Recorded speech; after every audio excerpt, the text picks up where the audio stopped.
We're reviewing this guy. As you can see, the box is really small. This is a Canon PowerShot. It is a Elph 180. This looks like it's a budget version of the much better PowerShot. Like, I want to call it the, right now we're up to the 700 series, but it was like the 500, the 600, 700, and they come in series of like 700, 710, and then they have a slightly better model, which would be the 720 and the 730, and I think the full name of that is like the SX730HS. And they're about this size. They're usually black. They got more features, I'm sure. But this one says it comes with like a DIGIC 4 Plus. Not quite sure what that is. But it has a 20 megapixel and an 8x wide zoom. And it has like a 28 millimeter camera type. And some of the stuff on here, I'm probably just going to have to open it up to see it.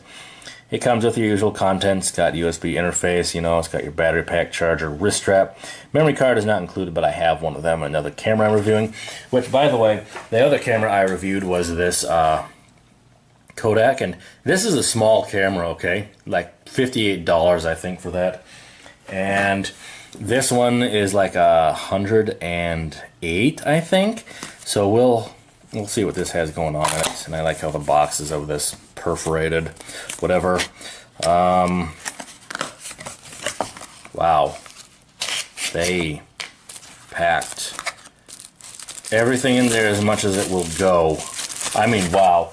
Compare that to my other review I was working on, and you'll see just how much box and space that the Kodak wasted. Yeah, that's a lot. And then we have this small little thing, which kind of has the same amount of stuff in it. Our camera, which is the size of a typical PowerShot, actually. So that's interesting. It has a Canon zoom lens, 8x. Has a 5.0 versus a 40 or 5.0 to 40 millimeter lens, and then it has a 1:3.2 to 6.9, and then I think if you want to look at the this is a 5x wide, 28 to 140 millimeter. So I'm wondering if this is an inferior zoom, whereas this one is smaller, which might be better.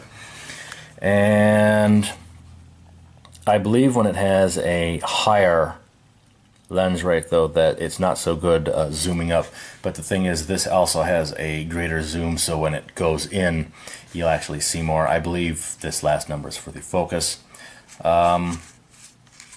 This thing has a very nice polished feel to it. You can see it's kind of got the metallic paint going on there, versus, we'll take a look at the, you can see the interior plastic is actually black.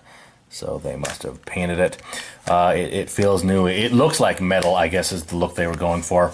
This feels like, partially like you could cut yourself on it, so it's a smooth type of plastic. It's actually got that weird round, where it's continually round like a grain or whatever around the lens, the best way I can explain it. This has all of your typical buttons and stuff, and if you don't believe me, here again is the Kodak, which is basically the same arrangement. Everything on here is just round. It's not as square. This one looks newer. It looks better, actually, more pristine. This one, it's got all that funny texture and stuff on it. It's got an odd color, so it looks nice. And this might be for someone who's got a more colorful personality. This one, I would say, this one's going to have a smoother zoom because, you know, you can get that little switch there, and then it seems to have a microphone up here, our on and off. And what do we got here? I think it's got a metal bracket for the what do you call that? The tripod, which is always nice. Place for our SD card and our battery. Then we'll have to see what else we got going on here.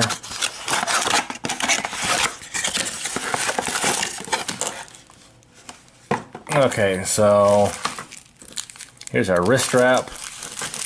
Here's our standard charger. Plug battery in there. Thing pops out along the side or in the back. Okay, you can kind of see you got the pop out thing in the back right there. I like how they have in the yellow hazard bag, which is kind of nice. This is, I wish they'd just all use the same battery, make it easy. They probably make money off of that.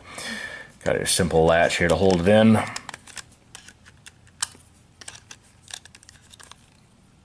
And the contacts are here, so it goes in like this. It's always sometimes easier just to line up the contacts. It does take an SD card. I know the Kodak would take like a 32 gig, but in this day and age, that it shouldn't even be an issue. They should be able to take up to a... I'm trying to pull that out, but it doesn't want to come out. Okay. So this one goes in the same way as the Kodak. And then does it have battery? Okay, so we're going to set the date. Get a nice clicking noise. It is July. What is the date today? July 22nd.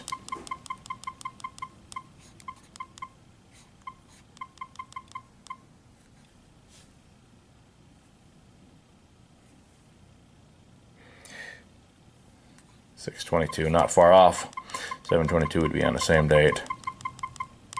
This, I believe, lets you change the date format also if you want. I'm just going to leave it for the standard, and then we're just going to go to set, which is right here. Then we're going to put ourselves in Chicago is usually the one that you're looking for.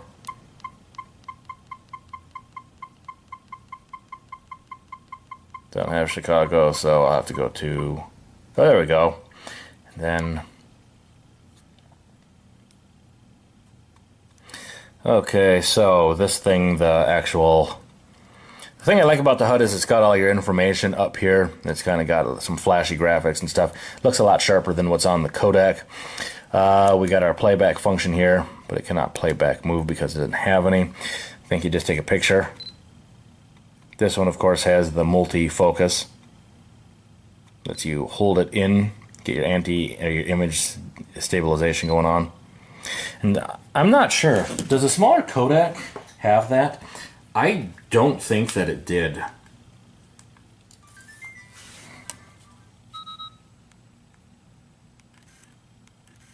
Okay, it has an autofocus, so that's fairly common on cameras these days. This switches between near and far. Of course, if you need to, you can hear that thing zooming in and out. Again, it's got noise that you hear. And this one will let you do it doesn't let you do a smooth zoom, so it has presets. I can't slowly zoom it in and out. It does have a smooth zoom for the digital zoom, obviously. What do we got here? Okay, you got lamp setting. Lets you review the image after shooting. You can put a date stamp on it if you want. Got like your typical mute. Lens retraction after 1 minute. Eco mode on. That'll usually turn the screen off. Power saving on, auto power down on, shut display off after 20 seconds sounds good. You can turn off the display brightness if you want. I would just assume have it dark regardless. Startup image off. That format, file numbering, continuous, creates a new folder monthly, daily, monthly, etc. This has a lot more options than the Kodak, and it's not exactly 100% straightforward. Lets you know what you're looking for. Flash will fire, auto flash, yes. Info, just turns the HUD off or on.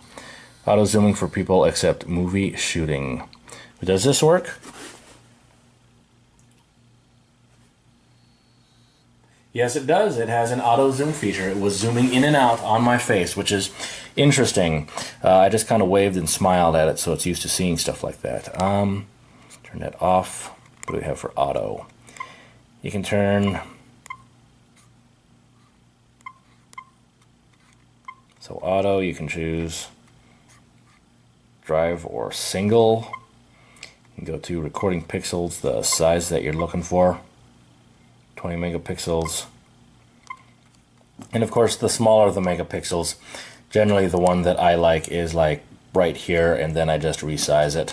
You can choose your HD quality, 120 by 720, which is actually pretty good. Got your VGA. I don't think it, yeah, it's kind of slightly superior to the Kodak. And then turn it to program. So then this is where these Canon cameras shine, is all of your menus are available real easily once you turn auto off. But with the Kodak it would probably be straightforward. Normally you'd have a twist dial on the more advanced Canons. That's your stabilization, portrait, face self-timer, low light, fisheye effect, so you can kind of see where it bubbles everything up on there. Now you get a miniature effect. This one has filters and stuff. So that's the difference between like a $58 or a camera on sale for $58 versus one that's about like $109, $50 more. You get super vivid poster effect, fireworks. Fireworks in vivid colors. Long shutter for dark scenes. I wonder how that works. I didn't notice anything. Maybe when it's in a darker area.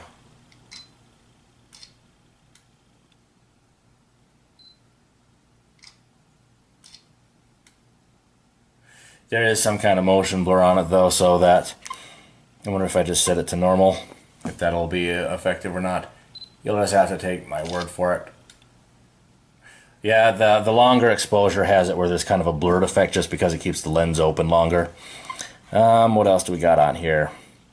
Adjust brightness, self-timer, focus range, drive mode, continuous, recording pixels. This has no option to, okay, it has in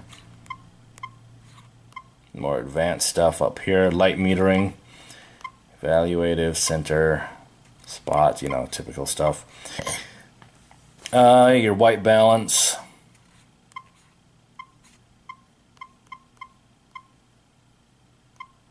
Fluorescent, custom, day. I wonder how custom works.